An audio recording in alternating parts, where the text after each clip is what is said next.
Hello, I'm BXToyCat and welcome back to another video. Today I'm going to be telling you 5 fun facts you might not have known about the mobs in Minecraft. The reason I'm making this video is because every single mob in Minecraft has a cool story because they're usually made by just a single developer. And also as a result of this, they usually have some really strange behaviors about them. And I figured I'd take some of these strange behaviors and compile them all into one video. That's what I've done today, and hopefully you do like the video. If you do, please do like it and let me know. It helps out the channel a lot and lets me know you do like it. And let's get straight into the first fact, shall we? Which is actually about Silverfish. Silverfish are one of the, weaker mobs in the game by themselves. They do very little damage, they have very little health, and they're pretty small. They're basically insignificant in a lot of ways, but they're big kind of, danger, and the reason why on custom maps and some strongholds they're really dangerous is because if you partially injure a silverfish while it's in a silverfish stone, which all of this is, by the way, you can tell because you can break it with your fist. Basically, this means if I injure the thing while it's near that, all of these silverfish nearby will break out of their blocks and will come attack you. So this is really dangerous if you've got lots and lots of it nearby, because you can have 9 silverfish attacking, which because they've got such small hit models can actually be pretty dangerous, because you can imagine how this will add up, and this could eventually kill me. Of course, I've just taken them all out of the sword right there, but basically you want to make sure you kill any silverfish you find with just one hit of anything, because if you injure them, that's what makes them do the cool. If you injure them and kill them in the same hit, then it does not count. So pro tip, make sure you kill silverfish with one hit, or you could get swarmed by them and have like hundreds of silverfish on your back, which is something most people generally don't want. Moving on to the second tip, will be in the fake little mushroom biome.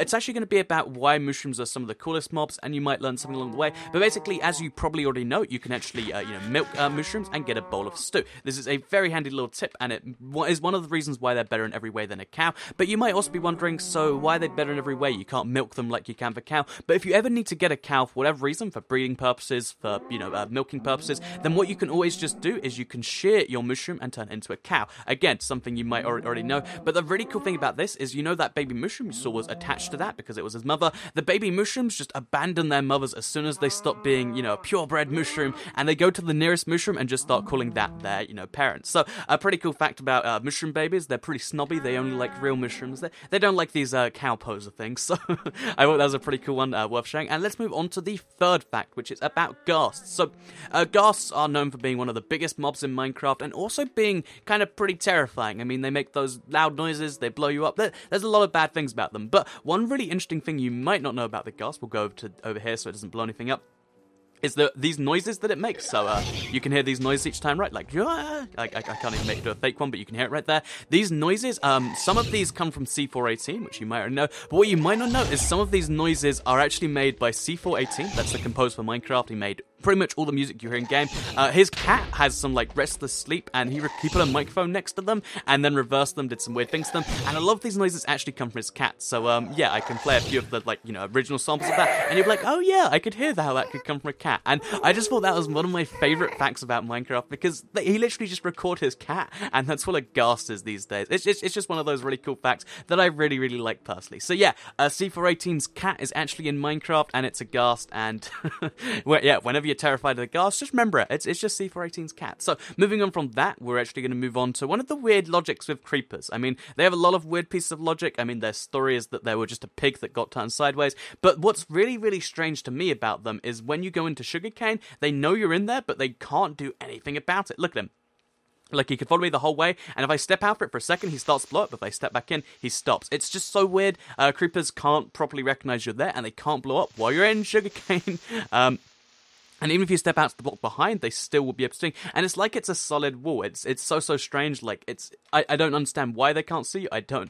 Because they can actually get in here too themselves if they want to. But they will never be able to blow up while you're in sugarcane or while they're in sugarcane, which is a really, really weird piece of information. But in case you do want to blow up your sugarcane farm, you do just have to stand partially inside it, and they can still get you just as fine. So just in case you ever wanted to blow up while inside sugarcane, then that's how you do that. But yeah, if you need to hide from a creeper, or you want a creeper-proof door, just put sugarcane there and it works just as well. So crazy little weirdity of Minecraft that you might enjoy. But let's move on to the fifth and final fact. So we've had to move into creative for fact number 5 about mobs, but it's a pretty fun one, and that is that you can actually use chickens to make a bomb. And you might be like, Toycat, what are you even saying right now? But basically, there's a fun little thing you can do.